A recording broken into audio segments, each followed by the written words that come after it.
Electrical easy में आप लोगों का स्वागत है। आज मैं बात करने वाला हूँ विद्युत कार्य के लिए जो औजार मुख्य रूप से प्रयोग आती है उनके बारे में मैं बात करूँगा। आज देखते हैं यहाँ पे सबसे पहले यहाँ पे इसको कहते हैं लॉन्ग नोज प्लायर। ठीक है, ये लॉन्ग नोज प्लायर जो होता है 15 सेंटीमीटर लंबाई की आती है, मतलब इसका पूरे बॉडी का साइज होता है 15 सेंटीमीटर का होता है। ठीक है, इसका उपयोग क्या किया जाता है? इसका उपयोग किया जाता है जब हमें पतली तार भी पकड़ती है, पतली नट पकड़नी होती है, या नट को कहीं पे ऐसी जगह लगाना होता है जहाँ पे हम उंगली से पकड़ के नहीं उसको उस छिद्र तक पहुंचा सकते हैं, तो हम लोग लॉन्ग नोज प्लायर का उपयोग करते हैं, क्योंकि इसका मुंह जो होता है घड़ियाल के मुंह की तरह होता है। इस तरह हम लोग इसको ध्यान में रख सकते हैं किस तरह का दिखता है। ठीक है, दूसरा बात करते हैं यहाँ पे, ये सीरीज टेस्ट लैंप है। सीरीज टेस्ट लैंप का उपयोग किया जाता है कि किसी सर्किट जो है, कोई परिपथ जो है वो कंप्लीट है या टूटा हुआ है, इसको चेक करने के लिए हम सीरीज लैंप का उपयोग करते हैं। यहाँ पे होल्डर है, यहाँ प्रोब 2 है। ठीक है, यहाँ पे फेज और न्यूट्रल जो प्लग के माध्यम से बल्ब को मिलेगा, और जब प्रोब को आपस में सटाएंगे तभी परिपथ कंप्लीट होगा। इसी तरह जब भी अगर हमको चेक करना हो कि कोई परिपथ टूटा है या सही है, तो हम लोग क्या कर सकते हैं, यहाँ पे हम क्या करते हैं, एक अगर हम मानिए कि एक वाइंडिंग चेक कर रहे हैं तो इस पे कनेक्ट कर देते हैं। अगर हम इसको सही से सटाएंगे, अगर हम इसको ये दो प्रोब को एक वाइंडिंग एक पॉइंट में दूसरे में सटाएंगे, तो ये अगर बॉल जल जाता है तो वाइंडिंग सही है, अदरवाइज आपका वाइंडिंग टूट चुका है, शॉर्ट हो चुका है, मतलब खराब हो चुका है। ठीक है, उसके बाद हम देखते हैं इसको हैमर को, इसको कहते हैं बॉल पिन हैमर। ठीक है, बॉल पिन हैमर है। इसका उपयोग किया जाता है क्या? इसका उपयोग किया जाता है कि किसी भी ऑब्जेक्ट को अगर हमको या कांटी को ठोकना हुआ, या स्क्रू को कहीं फिट करना है, तो इसके लिए हम लोग हैमर का यूज करते हैं। ठीक है, इस हैमर में जो होता है ये इलेक्ट्रिशियन के लिए 400 ग्राम के लिए काफ़ी होता है। ठीक है, इसमें आई होल्स वेज पिन हैंडल होते हैं। ठीक है, अब हम बात करते हैं, इसको कहते हैं फॉर्मल चीजल। ठीक है, फॉर्मल चीजल जो होता है इलेक्ट्रिशियन के लिए उपयोग में आता है। यहाँ पे इसकी चौड़ाई जो होती है पट्टी की 14 mm की होती है। सैंक की जो लंबाई होती है, सैंक की लंबाई 15 सेंटीमीटर होती है। ठीक है, इसका कटिंग एज का एंगल जो होता है 45 डिग्री का होता है। ठीक है, और इसका जो उपयोग होता है, हम लोग जो लकड़ी के बोर्ड होते हैं, मानते हैं स्विच बोर्ड लकड़ी के बना रहे हैं, या प्लाई व्लाई को काटना है, तो इसमें जो होता है, या कोई लकड़ी को कटिंग करके कोई शेप देना होता है, आकृति देनी होती है, तो इसके लिए हम लोग फॉर्मल चीजल का उपयोग करते हैं। ठीक है, अब हम बात करते हैं इधर कॉम्बिनेशन प्लायर की। कॉम्बिनेशन प्लायर जो होता है 15 सेंटीमीटर से लेकर 20 सेंटीमीटर के साइज में आता है, और इलेक्ट्रिशियन के लिए जो होता है 20 सेंटीमीटर के साइज वाले कॉम्बिनेशन प्लायर काम में आते हैं। ये वेल इंसुलेटेड होने चाहिए।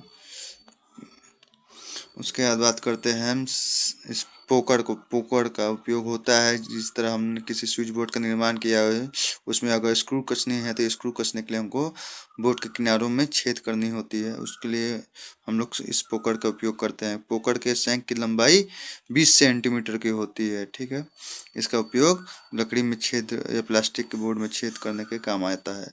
अब बात करते हैं हम लोग टेस्टर का। टेस्टर जो होता है, इसका सैंक की लंबाई 8 सेंटीमीटर की होती है।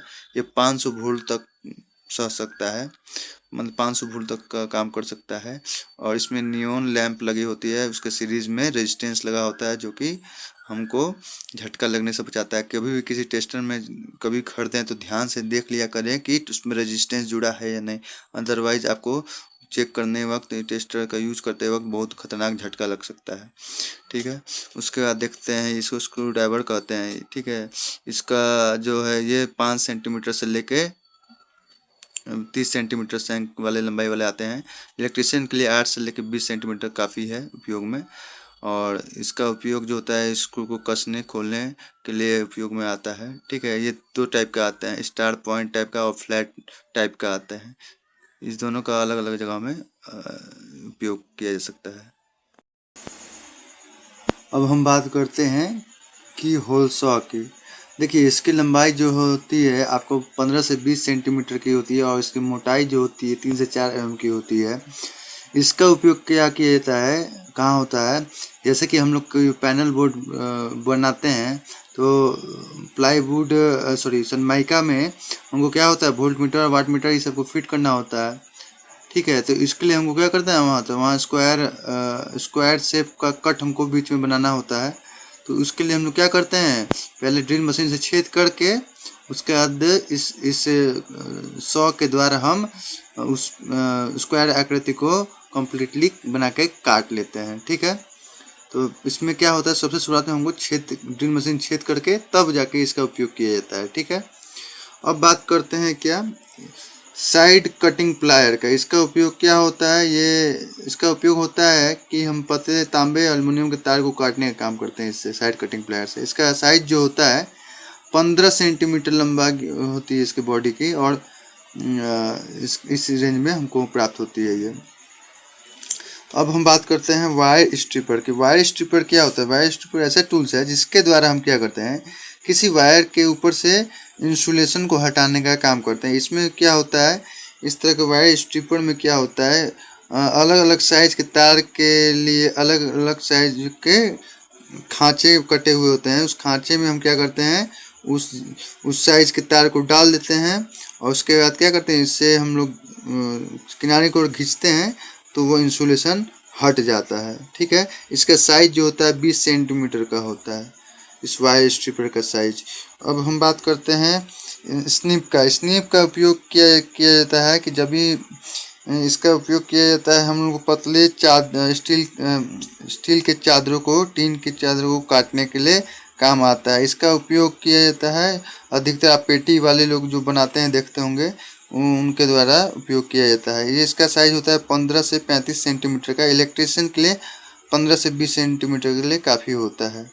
ठीक है, अब बात करते हैं हम यहाँ पे, इसको कहते हैं क्रिम्पिंग टूल्स। ठीक है, क्रिम्पिंग टूल्स इसका नाम होता है। इसका उपयोग क्या किया जाता है, इसका उपयोग किया जाता है कि हम लोग जानते हैं जिस तरह की बैटरी टर्मिनलों और कहीं कहीं ट्रांसफार्मर में भी देखते होंगे छोटे छोटे थंबल्स लग को लगाने के लिए। जैसे कि यहाँ पे हम देखते हैं क्या, इस तरह का आपको लग्स होता है। इसमें सपोज कीजिए बैटरी का टर्मिनल ही आपने देखा होगा, मोटरसाइकिल की बैटरी का टर्मिनल, तो उसमें नट कसा होता है बैटरी टर्मिनल के साथ। तो इसको क्या कहता है, वायर के साथ ज्वाइंट रहता है यहाँ। तो इस वायर के साथ इस लग को, थिम्बल को जोड़ने के लिए इस क्रिम्पिंग टूल का यूज किया जाता है। यहाँ पे इसके डाई दिया जाता है, उस डाई में हम क्या करते हैं, तार को लग में लगा के उससे चाप देते हैं, जिससे कि वो टाइटली फिट हो जाता है। ठीक है, तो ये साइज में आता है 20 सेंटीमीटर के साइज में। ठीक है, अब बात करते हैं क्या, यहाँ पे स्टील रूल या स्टील स्केल। इसका जो होता है, एक साइड में सेंटीमीटर का दिया जाता है मेजरमेंट, एक साइड में इंच का दिया जाता है। इसका लेस्ट काउंट जो होता है 0.5 mm होता है, या 1/32 इंच। अब हम बात करते हैं वुड सॉ के बारे में। ये वुड सॉ है, इसको आपने बढ़ई लोग के पास देखा होगा। इसको बताने का कारण ये है क्योंकि इसमें जो होता है, ये क्वेश्चन आता है कि ये किस डायरेक्शन में लकड़ी को काटता है। तो जब भी ये पीछे की साइड खींचिएगा, मतलब अपनी ओर खींचेगा बढ़ई हैंडल को, तो वो उस समय काटेगा। ठीक है, तो इसका साइज जो होता है इलेक्ट्रिशियन के लिए 30 सेंटीमीटर काफ़ी होता है। ठीक है, ये खींचने के समय काटता है। लास्ट में देखते हैं माइक्रोमीटर। ये बहुत ही इंपॉर्टेंट चीज़ होता है। इसका उपयोग किया जाता है पतली से पतली, कहने का अर्थ ये है इसका लेस्ट काउंट होता है 0.01 mm, मतलब कम से कम हम लोग माप सकते हैं किसी चीज़ की मोटाई तो 0.01 mm से। मैक्सिमम माप सकते हैं तो हमको मैक्सिमम माप सकते हैं 25 mm तक। ठीक है, ये माइक्रोमीटर कहलाता है। ये माइक्रोमीटर कहलाता है। ठीक है, तो इसमें विभिन्न पार्ट्स होते हैं, इनको याद करना बहुत ज़रूरी होता है। ठीक है। रैचिट हो गया, थिम्बल, नर्लिंग हो गया, थिम्बल हो गया, बैरल हो गया, इन इन व्हील हो गया, या इसको फ्रेम भी कहते हैं, स्पिंडल हो गया। ओके।